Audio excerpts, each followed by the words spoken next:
one more thing. I want to define this cone just a little bit more with a slightly darker value on the edge. It's bothering me.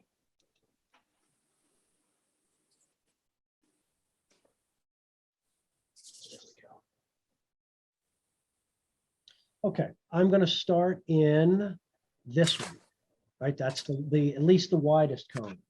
So I have the light already down. Again, I know it's not exactly the right value, but I'm looking for what I did when I put that in. Again, I put it in at the cad orange or cad yellow deep straight. And as soon as it went down, it began to mix as I couched it in.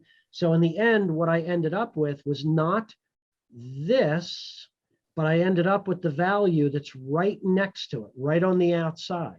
Now I need to go back in and hit it again with thicker paint to bring it forward.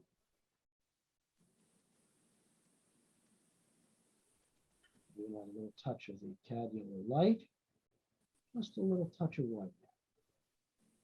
I might even have to grab my maul stick so I can control my hand a little bit more.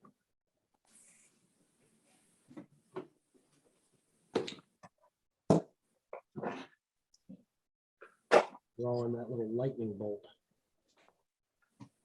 The key here when you're couching is if you are trying to keep that paint from mixing in, it's still going to mix, but certainly when I get my brush loaded, the more I muck around on the surface, the more all of that paint's going to mix together. So if I'm trying to, tease this light highlight forward, if I just, with one loaded brush, if I just keep working, then it's just going to all work together. So what I have to do to get this to pop is I have to keep charging the brush more frequently, meaning put a couple strokes down, go back for more. Go a couple strokes down, go back for more. As I said, the longer my tip of my brush is on here, the more the paint is going to just mix together.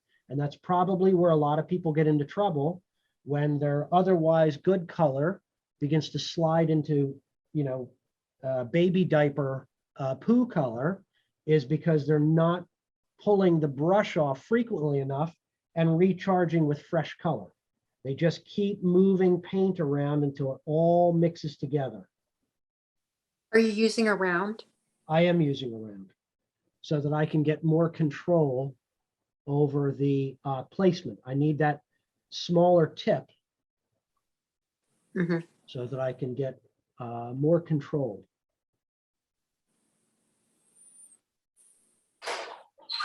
That's that one in, move across. I'll go do the cone over here. Again, it doesn't mean that this is done over here, but I've now brought it forward. I'm going to have to go back in. I'll do a little bit of parallel blending, a little bit more parallel blending, a little bit more controlled this time. I'm going to keep building those lights up. This gets wider through here. My instructor used to talk about this type of work where you're building towards the highlight. I think I'd mentioned it earlier. It's like stacking coins. You start with that initial layer that I put down and it blended in. That's like dropping a 50-cent piece on the table. And then I drop a quarter on that, right? I'm dropping that next coin on it that's smaller and building it up. Then I'll drop a smaller one as I go into the highlight. So you're stacking coins, you're building these values up. Rather than what most people would probably do, which is when they did this initial layer, they would have painted these highlights in to begin with, and then they have to paint around all of them. I find it much more efficient to do this stacking and do the wet into wet work than putting down a bunch of little marks and then I have to delicately paint around.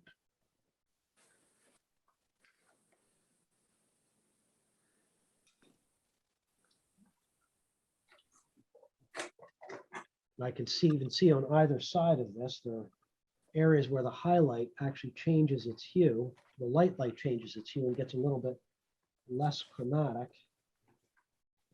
Gray in there.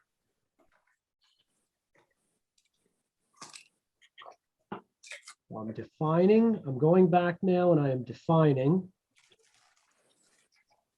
better defining those areas that I initially put in.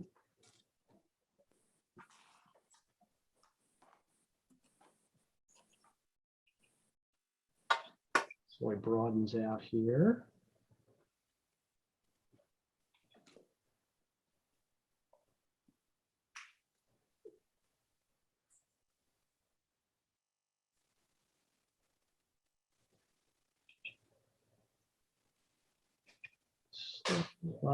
Too high in value. Bring that down. Slowly defining. I might even have to switch to a smaller brush.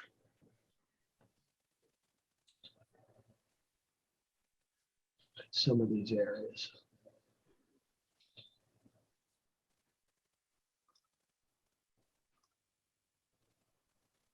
Again, I'll say again, primarily parallel blend. Same thing I said before. I don't want to be getting these narrow bands of high value in, only to lose them with a wrong blending direction. Let's see if I can thread this in here. So I don't have to get a smaller brush. How long? And get some reflections over here. And the tough thing about this reference is you get a bunch of little reflections here, there, and everywhere. I'm not going to worry about them for now. If I had more time on the piece than 40 minutes, I would be getting more of the reflections in, but we're looking for the big effect of the shiny fabric. Here, I did this one. Now I'm going to go back in here. So again, I'm building on what I did before. I'm going to build up to the highest set of lights. Now, because I also notice that within each one of these sets of light, highlight, it's not the same value all the way up and down, right? There are variations in the value as it moves up and down. If it was all the same value, it would read as being on the same plane. Anytime you have the same value, the eye reads it as being on the same plane. So we have to have subtle variations in these values, or they're going to look like they are on exactly the same plane. And they're not, right? These are curving forms. I'm going to have to get a little bit more of the cad yellow light in some of these areas.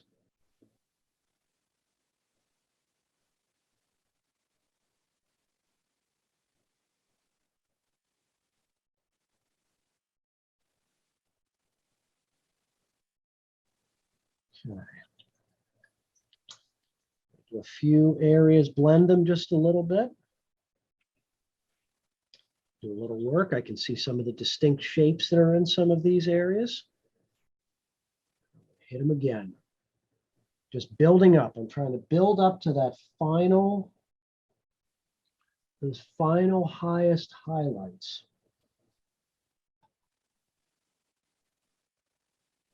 While still keeping control of the drawing. I mentioned earlier, that's the thing. We have to balance, or we have to juggle shape and color at all times. You can't get so invested in the color, hue value and chroma, that you lose the drawing. So you can't focus on the drawing so much that you don't get the color. Gotta always be a back and forth, making sure you're controlling. If you lose one, you got to take some time to reestablish it before you move forward.